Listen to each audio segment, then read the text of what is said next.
The night my husband called to tell me about his $300,000 bonus, I was elbow deep in dish soap, scrubbing the cast iron skillet I'd used to make his mother's favorite cornbread.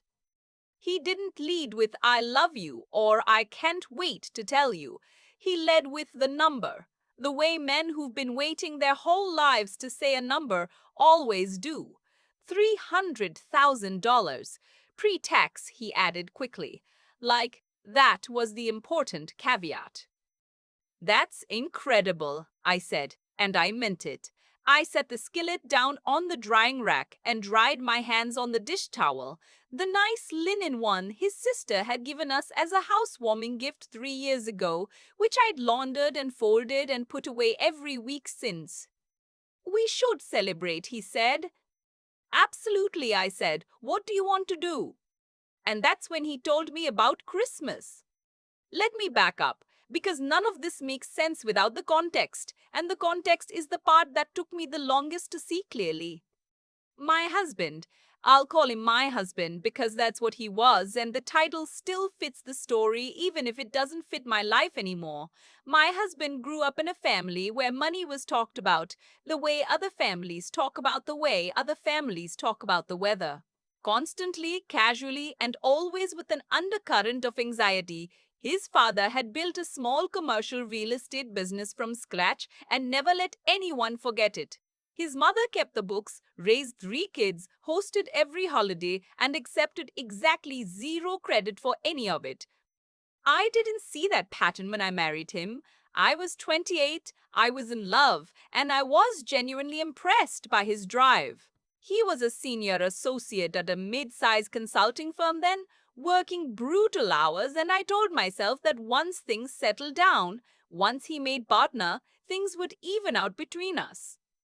I was a freelance UX designer when we met. I had my own clients, my own schedule, decent income. Not his income, but mine. When we got married, we agreed, or I thought we agreed, that I'd scale back a little to be more available for the household. We were talking about starting a family.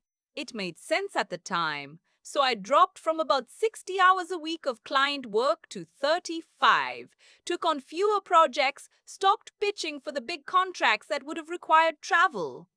He made partner 8 months after our wedding. The income gap widened. I told myself that was fine, that we were a team, that what I contributed at home had value even if it didn't show up in a direct deposit. That was my first mistake, probably. Not the scaling back, the not putting a number on it. By the time he called me about the bonus, we'd been married for 6 years. In those 6 years, I had cooked somewhere in the neighborhood of 2,000 meals. I had cleaned our house, a 4 bedroom in the suburbs of Atlanta, either myself or by coordinating and being present for the cleaning service, which I researched, hired, and managed. I had planned every vacation, filed every insurance claim, remembered every birthday in both our extended families, sent every card, bought every gift. I had hosted Thanksgiving 3 times, Christmas twice, his firm's informal partner dinner once when one of the senior partners' wives got sick and they needed a last-minute venue. I'd served 12 people a 4-course meal and gotten a "thank you, it was great" text from my husband at 10:30 that night. I am not saying any of this was forced on me. I'm saying I did it because I loved him and I believed we were partners and I thought he saw what I was doing. He did not see what I was doing. I know this because of what he said when he called about the bonus. He said, "My whole family wants to come for Christmas this year. My parents, my brother and Stephanie, the kids, Aunt Carol, maybe a few cousins. I'm thinking 20 people, maybe 22. You're so good at this stuff, and honestly, this is the perfect year to do something really special. What do you think?" I said, "That sounds like a lot of work." He said, "We'll split everything 50-50, obviously, like we always do." I set the phone down on the counter and stared at it for a moment. Like we always do. Here is the thing about "like we always do." We did not, in fact, split things 50-50. What we split 50-50 was the money. The work had never, not once in 6 years, been split in any way that resembled equality. He contributed his half of the costs, and I contributed my half of the costs, and then I also contributed roughly 40 hours of planning, shopping, cooking, cleaning, decorating, coordinating, and emotional labor for every major event we hosted. But he had a number, $300,000, and I had a dish towel. So I suppose from where he was standing, 50-50 seemed perfectly reasonable. I told him I'd think about it. What I actually did was call my best friend. She picked up on the second ring. I told her everything, the bonus, the Christmas plan, the 22 people, the 50-50 like we always do. There was a long pause on her end. Then she said, okay, so split it 50-50, really 50-50, like actually 50-50. I didn't understand what she meant at first. She explained. And I sat with it overnight because I'm not an impulsive person and I wanted to be sure. But by morning, I knew she was right. If he wanted 50-50, I was going to give him 50-50. Exactly, mathematically 50-50. Not a plate more. The first thing I did was open a spreadsheet. I am a designer by trade, I think visually, and I think in systems, and I wanted to see the numbers laid out cleanly. I went back through 6 years of our joint account and tallied every expense I'd managed that could be quantified. Groceries, household supplies, gifts, travel planning fees, medical coordination, the dog's vet bills. Then I opened a separate tab and started in on the hours. This is the part that shocked even me. I looked up current rates for household services in the Atlanta metro area.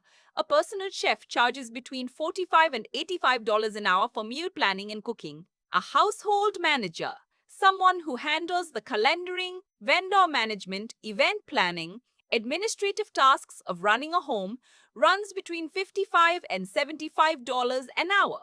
A full-time housekeeper or cleaning coordinator is $25 an hour. I was conservative with my estimates. I used the low end of every range. I counted only the hours I could document or reasonably reconstruct. The number I got was not small. I didn't show my husband the spreadsheet. Not yet. I saved it to a folder and closed my laptop and went to make coffee. A few days later, I told him I was in for Christmas.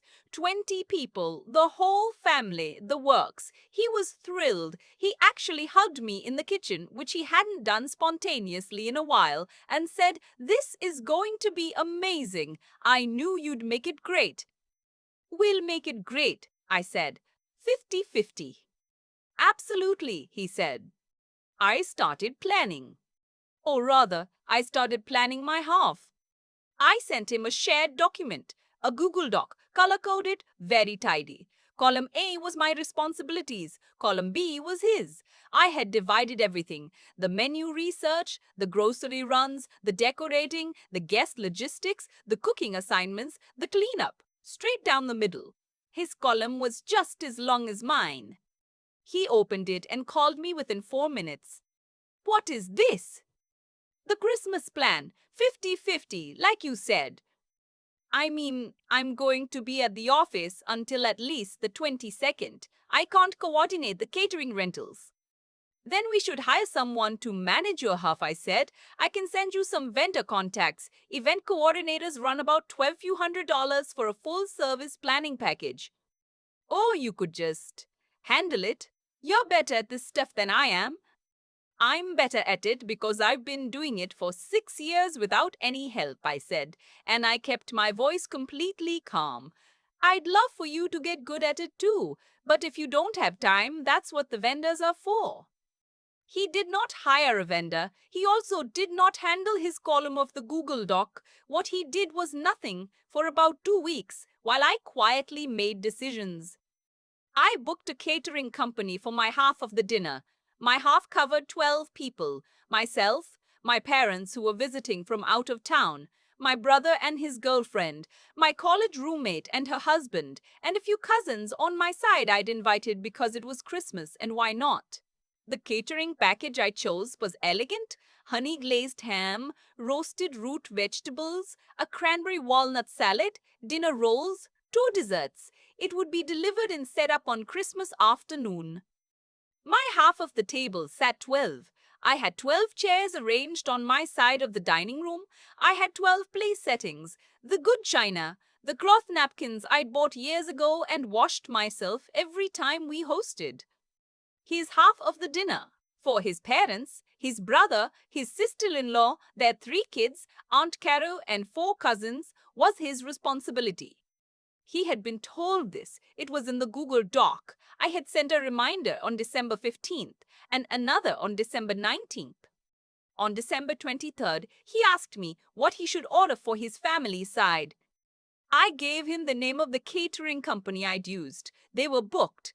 I gave him three other names. Two were booked. One had a limited holiday menu available with 48 hours notice. "This is a disaster," he said. "You had 3 weeks," I said. He spent Christmas Eve on the phone. He ended up with a tray of lasagna from an Italian restaurant that did holiday catering, a store-bought vegetable platter, 2 dozen rolls, and a sheet cake. It cost him $340. His mother asked him 3 times who had made the lasagna. He kept saying, "A restaurant," and she kept asking which one, the way mothers do when they can't quite accept the answer they're being given. Christmas morning was quiet. My parents arrived around 11. My brother and his girlfriend came shortly after.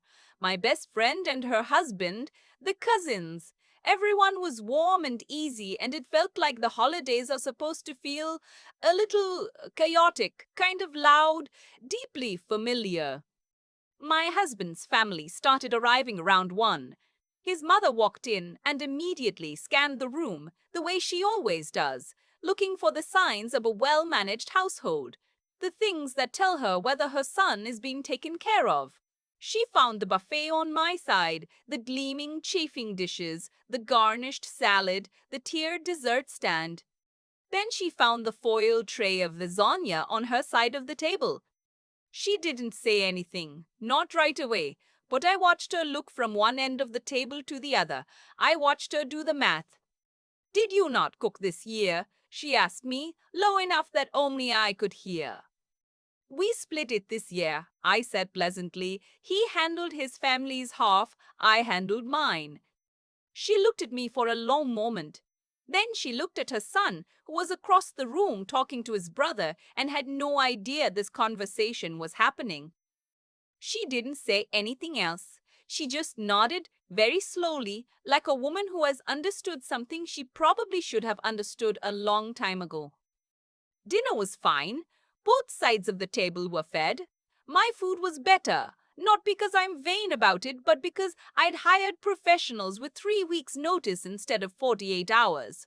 The sheet cake had "Happy Birthday" crossed out and "Merry Christmas" written over it in different colored frosting. His youngest nephew thought this was the funniest thing he'd ever seen and talked about it for the rest of the afternoon. My husband did not find it funny. He found it humiliating, and he told me so that night after everyone had gone. I listened to him. I let him finish. Then I opened my laptop and pulled up the spreadsheet. The one I'd been building since November, since the bonus phone call, since the dish towel and the cast iron skillet. I turned the screen toward him and I said, "I want to show you something."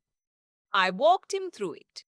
6 years of grocery runs, meal prep, event planning, vendor management, household administration, hours, rates, totals. I had included a conservative estimate of what a household manager and personal chef would have cost at Atlanta market rates over the duration of our marriage. The number at the bottom of the screen was $278,000. He stared at it. "That's not," he started. "It's conservative," I said. "I used the low end of every rate. I didn't count the years I was working 60-hour weeks and still handling all of this. I only counted the years after I scaled back." He was quiet for a long time. "What is this for?" he asked finally. "It's for me," I said. "I needed to see it." I closed the laptop. I told him I thought we needed to talk. Really talk, not the kind of talking we'd been doing for the past few years where we said words at each other and went to bed. I told him I didn't want to blow up our marriage over a sheet cake and a lasagna tray. But I also told him that what had happened with Christmas was not actually about Christmas. It was about a pattern I had been living inside of for 6 years and hadn't fully named until now. He was defensive at first. He came around slowly to something that looked like listening. We tried. For about 4 months, we genuinely tried. We went to couples counseling. We renegotiated how we handled household responsibilities, put things in writing, had weekly check ins. He made an effort. There were weeks where the effort was real and visible, and I thought maybe we were going to come out the other side of this. But then his firm had a big client engagement in March, and the check in stopped, and the responsibility slid back, and I started finding myself in the kitchen at 9 o'clock on a Tuesday, doing dishes from a dinner I'd cooked alone, thinking about the spreadsheet. I think I knew before I was ready to admit it. In May, I told him I wanted a divorce. He wasn't shocked. I think some part of him had been waiting for it, the way you wait for weather you can see coming from across the field. We hired lawyers and we were mostly civil about it. Georgia is an equitable distribution state, which means the court looks at what's fair rather than just splitting everything down the middle. And this time, fair was actually going to mean something. My attorney was good. She'd been doing family law for 20 years and she had a particular talent for making financial arguments in plain language. I gave her the spreadsheet. I gave her 6 years of bank records, calendar exports from both our phones, a log I'd kept of household tasks for the 4 months we were in counseling. The number wasn't just the $278,000 I'd calculated. By the time my attorney was done building the case, factoring in my reduced earnings over 6 years against what I likely would have made had I not scaled back my freelance work, the actual financial impact on my career trajectory, we were talking about something considerably larger. His attorney called mine in July and they began discussing settlement. My husband called me one evening in early August, which was unusual. We mostly communicated through lawyers by then. He said he wanted to talk, just the two of us, before things went any further. We met for coffee. He looked tired in a way that had nothing to do with work. He said he'd been thinking about the spreadsheet since December. He said he didn't realize. He said he was sorry. I believed him actually. I think he genuinely didn't realize. That's not an excuse. Not realizing is its own kind of failure when the person right next to you is quietly drowning in work you've decided not to see. But I believed that he was sorry, and it mattered to me, even though it didn't change anything. We settled in September. I'm not going to put the number in this story because some things are still mine to keep private, but it was fair. More than fair, some might say, though I would call it accurate. It reflected 6 years of what I'd contributed, what I'd given up, and what I'd built alongside a man who simply never bothered to look. I think about his mother sometimes, about the way she looked at that table, the good china on one side, the foil tray on the other, and went very quiet.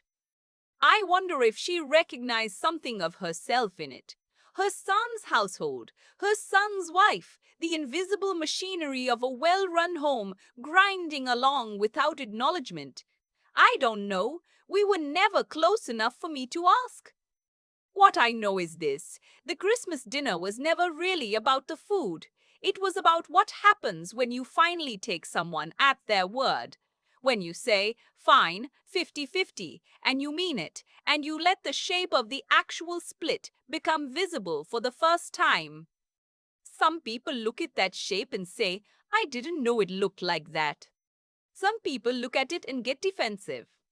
And some people, the ones who've been carrying it, look at it and feel, for the first time in a long time, completely free. I was in the third group. That December, I spent Christmas at my parents' house in Colorado. My mom made her green chile pozole. My dad burned the crescent rolls and we ate them anyway. My brother and his girlfriend got engaged on Christmas Eve. We stayed up until 2 in the morning playing cards at the kitchen table, and my dad laughed so hard at one point that he knocked his eggnog off the counter, and nobody was even a little bit upset about it. It was the best Christmas I'd had in years. I didn't cook a single thing, and nobody expected me to, and somehow the table still felt full. There's a moment I keep coming back to, not the Christmas dinner itself, not the lasagna tray or the sheet cake with the crossed out happy birthday, but the look on my mother in law's face when she stood at the end of that table and went quiet. She's not a quiet woman. She had an opinion about everything in that house for 6 years, but she looked at the two sides of that table and she didn't say a word, and I think that silence told me more than any argument ever could. What I've learned, really learned, not just intellectually understood, is that the things we tolerate without naming tend to grow. I didn't name what I was carrying for a long time. I called it love. I called it partnership. I called it being good at this stuff. And because I never named it clearly, the person standing next to me never had to see it either. That's not entirely his fault. I handed him a version of our life where everything ran smoothly and nobody asked why, and he accepted it, the way people accept most comfortable things, without question. But here's what changed for me: the spreadsheet. I know that sounds cold, reducing 6 years of a marriage to a Google sheet with line items and hourly rates, but what that document actually did was make the invisible visible. It required me to think clearly about what I had given, what it was worth, and what I had quietly agreed to absorb without compensation or acknowledgement. That kind of clarity, sitting down with yourself and being honest about the numbers, the hours, the choices, that's not a cold act. That's one of the most honest things I've ever done. I think about the version of me who almost didn't make that spreadsheet, who almost just sighed and planned the whole Christmas dinner herself and swallowed the resentment for another year. She was tired. She had been tired for a while. But she was also still operating on the belief that if she worked hard enough and kept enough things running, eventually the person she loved would notice. And I want to tell that woman, I want to tell anyone in that position that waiting to be seen is not a strategy. Being seen requires naming what you do, what it costs you, and what you're worth, not to anyone else first, to yourself. The courage it took to hand my husband that Google Doc, that color-coded 50-50 utterly fair document, felt disproportionate to the act. It was just a shared spreadsheet. But it was also the first time in 6 years I had looked at the labor of our life together and said, this is real, this has value, and I am no longer going to carry it alone in silence. That's what I hope anyone takes from this story. Not the satisfaction of the sheep cake or the foil lasagna tray, though I'd be lying if I said I didn't feel something watching that unfold.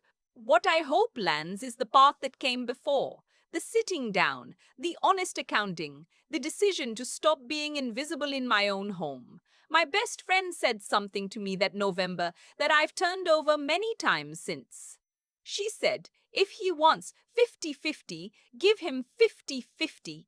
It sounds simple. It wasn't simple. It took everything I had, but I gave it, and it was the most honest, clear-eyed, self-respecting thing I had done in years. The Colorado Christmas that followed, my dad burning the crescent rolls, my brother's engagement, the cards at the kitchen table until 2 in the morning, I didn't earn that by being clever or strategic. I earned it by finally deciding I was worth showing up for. That decision had consequences, and I'd make it again.